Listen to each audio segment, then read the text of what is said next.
نبی صلی اللہ علیہ وسلم سیڈنس سے کیسے کوپ کرتے تھے اس کی طرف دیکھتے ہیں، تاکہ ہمارے پاس ایک رول ماڈل بھی ہے، اور ان رول ماڈل کو دیکھتے ہوئے ہم انشاءاللہ تعالیٰ اپنی لائف میں سیڈنس سے کوپ کر سکتے ہیں۔ نمبر 1، اللہ کے نبی ایکسپریسو تھے اور وہ اپنی ہیومننس کو ایکسیپٹ کرتے تھے۔ دیکھیں، ایموشنز کو مارنا مقصود نہیں ہے۔ ہمارے معاشرے میں سمجھا جاتا ہے مرد کو ایموشنز دبانے چاہیے اور مار دینا چاہیے ایموشنز کو، تو یہ مناسب نہیں ہے، کیونکہ ایموشنز کو مارنے سے وہ ان ریزولوڈ کنفلکٹ بن جاتا ہے۔ ایموشنز کو باہر لائیں، نو پرابلم، روئیں، نو پرابلم، مرد روتا ہے، اس میں کیا، نبی صلی اللہ علیہ وسلم کتنا روتے تھے، لیکن اللہ کے سامنے روئیں انشاءاللہ، کوئی بات نہیں، بیوی کے سامنے بھی رو دیا کوئی بات نہیں۔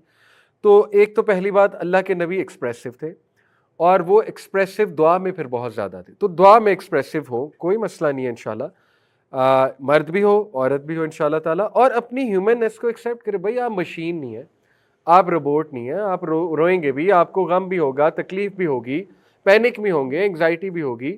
اللہ تعالیٰ نے کہیں یہ نہیں کہا کہ اینکشیس نہ ہو، اینگری نہ ہو، سیڈ نہ ہو، ہوتے ہیں، تو اس لیے اس کو ایکسیپٹ کریں۔ Number 2، he use intensity of emotions to worship Allah better. وہ اللہ رب العالمین کی ورشپ میں زیادہ بہتری لاتے تھے جب بھی وہ انٹینسٹی آف ایموشن سے گزر رہے ہوتے تھے۔ تو یہ آپ نے خود بھی نوٹ کیا ہوگا، جب انسان بہت غم زدہ ہوتا ہے تو اس کی عبادت بہتر بھی ہو جاتی ہے، اس کی دعا میں بھی زیادہ جان آ جاتی ہے، ٹھیک ہے، اور اس کے سجدے میں بھی زیادہ جان آ جاتی ہے، تو اچھی بات ہے۔ جیسے امام ابن حجر کا غالباً یہ قول ہے، انہوں نے کہا کہ میں نے جو ہے وہ کئی چیزیں ٹرائی کی، جیسے مثال کے طور پہ میں نے نوافل بہت پڑھے تو دیکھا وہاں بھی بڑی سیچوریشن ہے، یعنی بہت سے لوگ نوافل پڑھتے ہیں امت مسلمہ میں۔ کہتے ہیں میں نے روزے بہت رکھے، وہاں بھی بڑی سیچوریشن ہے، روزے بھی بہت لوگ پڑھتے ہیں، ٹھیک ہے، رکھتے ہیں۔ اس طرح کہتے ہیں میں نے قرآن بہت پڑھا، وہاں بھی بڑی سیچوریشن ہے، قرآن بھی بہت لوگ پڑھتے ہیں امت میں۔ لیکن کہتے ہیں کہ پھر میں نے اخلاص سے عمل کرنا شروع کیا، بہت محبت سے، اور وہاں میں نے تعداد بڑی کم پائی امت کی، یعنی پیور اخلاص، پیور محبت، اللہ کی محبت۔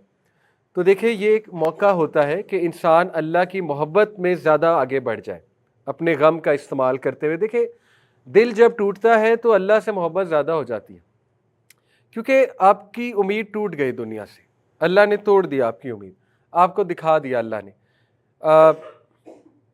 کئی ایسے کیسز آپ نے بھی دیکھے ہوں گے کہ ایک انسان کی آپ لٹرلی ورشپ شروع کر دیتے ہیں، اس کو اتنا ریور کرتے ہیں، پھر اللہ تعالیٰ آپ کو کوئی فالٹ دکھاتا ہے اس انسان میں، کوئی بہت بڑا عیب، آپ کی امید ٹوٹتی ہے، یا اللہ ڈس اپوائنٹ کروا دیتا ہے اس انسان سے آپ کو، تو آپ کی امید ٹوٹتی ہے، پھر آپ کو ریئلائز ہوتا ہے کہ واقعی سبحان اللہ، اللہ ہی پاک ہے، اللہ کے علاوہ کوئی پاک نہیں ہے، ٹھیک ہے، اللہ ہی ہے جو غلطی نہیں کر سکتا، اللہ ہی ہے جو بہت پیارا ہے، اللہ ہی ہے جو پرفیکٹ ہے۔ تو اللہ تعالیٰ اس طرح آپ کو اپنے قریب بھی لاتا ہے، دل آپ کا جب ٹوٹتا ہے، اور پھر ظاہر ہے جب کوئی ڈس اپوائنٹمنٹ آپ کو فیس کرنی پڑتی ہے تو آپ کو یہ واضح ہو جاتا ہے کہ دنیا کی زندگی اصل زندگی نہیں ہے، اصل زندگی جو ہے جہاں پہ پلیجر ہوگا، ہیپینس ہوگی، وہ ایک اور زندگی ہے۔ اسی لیے آپ دیکھیں کہ آپ نے نوٹ کیا ہوگا if you achieve something in life, next thing you will be thinking is now what next. اور یہ آپ کو پتہ ہے کہ یہ سچن ٹنڈولکر کا ایک بار میں نے کلپ دیکھا، تو اس نے چیریٹی کا کام شروع کیا جب، تو اس نے یہ بات کی، اس نے کہا کہ میں نے اتنی سینچریز کر لیں، ایک مائل سٹون اچیو کیا تو میں نے سوچا واٹ نیکسٹ، ایک اور مائل سٹون اچیو کیا سب سے زیادہ رنز کا، پھر میں نے سوچا ناؤ واٹ، وغیرہ وغیرہ، ون ڈے میں سب سے زیادہ سینچری کی، میں نے سوچا اب کیا، واٹ نیکسٹ۔ تو کہتا ہے کہ لیکن مجھے صحیح سکون تب ملا جب میں نے یہ کام شروع کیا، یعنی doing some thing for the people. تو یہی بات ہے، آپ زندگی میں جو مرضی اچیو کر لیں، ایک بہت اچھی ڈگری اچیو کر لیں، آپ کے ذہن میں آئے گا واٹ نیکسٹ، اب کیا، آپ کو کوئی بہت اچھی یونیورسٹی میں ایڈمیشن مل جائے، آپ کے ذہن میں آئے گا اوکے واٹ نیکسٹ، آپ کی شادی ہو جائے فیوریٹ بندی سے، آپ سوچیں گے اب کیا، ناؤ واٹ نیکسٹ، ٹھیک ہے اب کیا کریں، وغیرہ وغیرہ۔ تو دیکھیں آپ اپنے آپ کو سمجھا لیں کہ اگر دنیاوی چیزوں کے ساتھ ہیپینس کو جوڑیں گے تو پھر یہی سوچتے رہیں گے what next what next what next. آپ سیدھی سی بات ہے جنت کے ساتھ ہیپینس کو جوڑ لیں، ٹھیک ہے، تاکہ you have something to look up to forever انشاءاللہ۔ His strong connection with the Quran, یہ بہت امپورٹنٹ بات ہے، ٹھیک ہے، اور یہ آپ کو تھوڑا سا سمجھنا ہوگا کہ کنیکشن ود دا قرآن جو ہے نا یہ کس طرح سے بنانا ہے.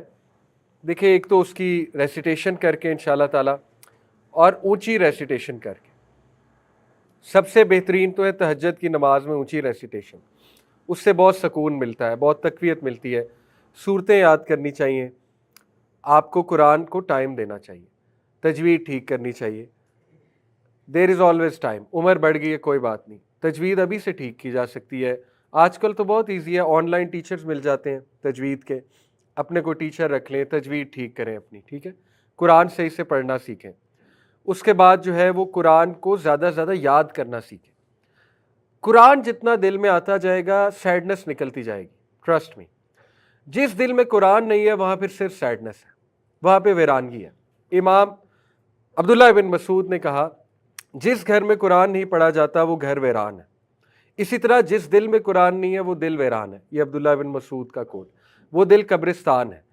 تو قرآن جتنا آپ لاتے جائیں گے دل میں، انشاءاللہ سیڈنس کی جگہ نہیں رہے گی اور شیطان کی جگہ نہیں رہے گی. ٹھیک ہے، کیونکہ یہ ساری چیزیں اوور تھنکنگ وغیرہ شیطان کی طرف سے ہیں. جس نے اپنے آپ کو قرآن کے ساتھ جوڑا اس نے اونچائی ہی دیکھی. اسلام کیو اے پہ میں نے ایک آرٹیکل پڑھا، ایک کویسچن تھا کسی کا اس حوالے سے کہ وہ کوئی اولاد نہیں ہو رہی انہیں، تو وہ انہوں نے سوال پوچھا تھا کہ اب کیا کریں.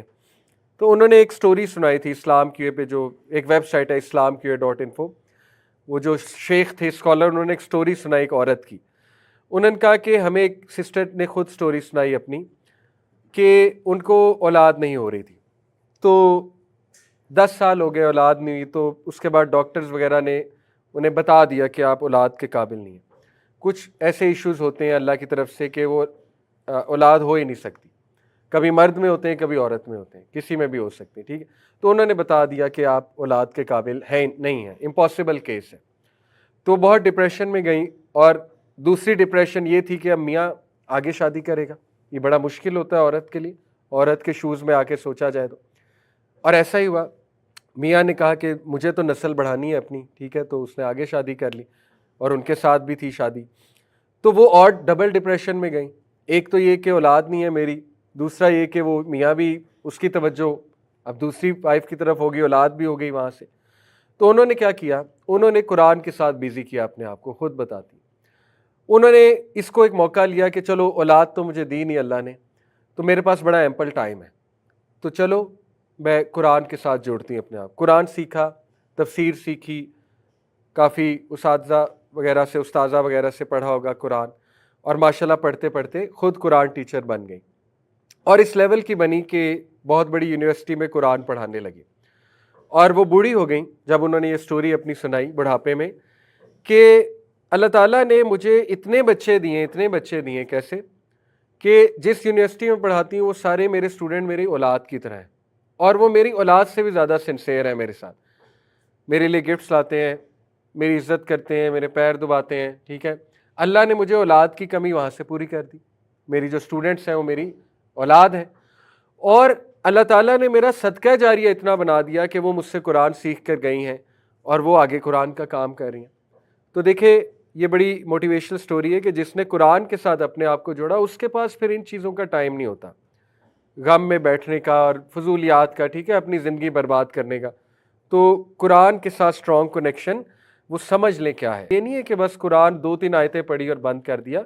وہ پھر پراپر ٹائم لگائیں قرآن کے ساتھ. وہ قرآن یاد کریں، تجوید ٹھیک کریں، صورتیں یاد کریں.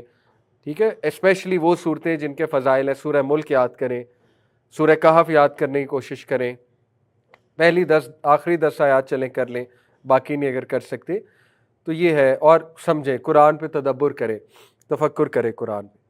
ہی فوکسڈ آن بلیسنگس. نبی صلی اللہ علیہ وسلم کا فوکس بلیسنگس پہ ہوتا تھا. اور بلیسنگس پہ فوکس کیسے ہوتا ہے؟ دیکھیں جو دعائیں آپ پڑھتے ہیں وہ غور سے پڑھا کریں. الحمدللہ الذی احیانا بعد ما اماتنا والیہ النشور. یہ صبح اٹھتے ہی آپ شکر کر رہے ہیں کہ اللہ تو نے مجھے زندہ رکھا ہے، تیرا شکر ہے، تمام تعریف تیرے لیے ہے. ورنہ تو چاہتا مجھے مار دیتا اور مجھے موت آ جاتی بغیر توبہ کے. تو نے مجھے ایک اور دن دے دیا استغفار کرنے کے لیے، بہتر ہونے کے لیے، اپنے معاملات بہتر کرنے کے لیے. اسی طرح الحمدللہ الذی اطعمنی ھذا ورزقنی من غیر حول منی ولا قوہ، کھانے کے بعد کی دعا. اس پہ بھی غور کریں. شکر کیا جا رہا ہے تو بلیسنگس پہ غور کریں. ٹھیک ہے, تو بلیسنگس کی لسٹ بھی بنائی جا سکتی ہے, وہ آپ لوگ کو پتہ ہے انشاءاللہ بلیسنگس پہ فوکس کیسے کیا جا سکتا ہے, اس پہ کئی بار بات ہوئی ہے. ہی ہیلپ ادرس, یہ بہت بڑا اینٹی ڈوٹ ہے سیڈنس سے نکلنے کا. Join some organization, volunteer there and do something for them. انشاءاللہ کوئی ویلفیئر آرگنائزیشن ہو, ایون خود کام شروع کر سکتے ہیں, اپنے محلے میں کوئی کام شروع کر دیں ویلفیئر کا. انوالو پیپل, انوالو ادرز انشاءاللہ تعالی. اور یہ اینٹی ڈوٹ باقاعدہ سورہ زحا میں مینشنڈ ہے ڈپریشن کا, کہ فَأَمَّا الْيَتِيمَ فَلَا تَقْهَرْ وَأَمَّا السَّائِلَ فَلَا تَنْهَرْ. تو یہ بہت بڑا اینٹی ڈوٹ ہے. تو یہ چند ایک چیزیں ہیں جس سے نبی وسلم کی لائف سے ہمیں نظر آتا ہے کہ ہمارے نبی غم سے اس طرح کوپ کرتے تھے اور انہوں نے اسی طرح کوپ کرنا سکھایا. ٹھیک ہے, تو یہ بڑے زبردست پوائنٹس ہیں. اور ہاں, لاسٹ پوائنٹس یہ کہ ہی فارگیو ادرس, یہ بھی پریکٹس کرنا چاہیے. فارگیونیس ہیلز یو, اس میں کوئی دوسری رائے نہیں ہے. جب آپ فارگیونیس پریکٹس کرتے ہیں آپ اپنے اوپر ہی رحم کرتے ہیں. ٹھیک ہے, جتنا آپ گرج رکھیں گے تو اتنا آپ کو ہی تکلیف ہوگی. تو ٹرائی ٹو فارگیو ادرس انشاءاللہ تعالیٰ. نبی صلی اللہ علیہ وسلم نے ایسے ایسوں کو معاف کیا آپ سوچ نہیں سکتے. نبی صلی اللہ علیہ وسلم نے اس شخص کو بھی معاف کیا ہے جن کی وجہ سے ان کی بیٹی کی ڈیتھ ہوئی تھی. اس شخص کا نام میرے